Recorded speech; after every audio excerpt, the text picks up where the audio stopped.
मिजाजी governor Sindh Kamran Khan टेसरी के सिंध से मारूफ फनकार मुमताज़ मौलाई की मुलाकात। सुबह सिंध में फनकारों को दरपेश मसाइल और बाहमी दिलचस्पी के दीगर अमूर पर तबादला ख्याल।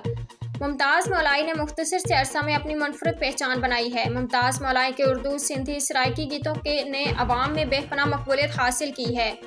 सिंध में रहने वाले सिंधी मेहमान नवाज हैं। सारे गाने ने अवाम में बेपनाह मकबूलियत हासिल की। हौसला अफजाई पर गवर्नर सिंध का मशकूर हूँ मुमताज़ मौलाई। गवर्नर सिंध ने अपने अमल से साबित किया है कि वह आवाम के गवर्नर हैं। गवर्नर सिंध ने मुमताज़ मौलाई को सिंध की सकाफती अजरक और टोपी पेश की।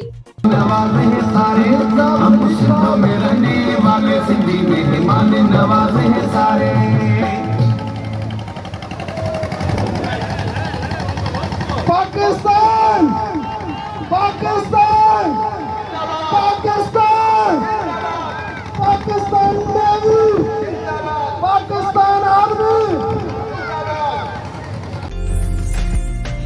उम्दा में पकाएं और जी भर के खाएं।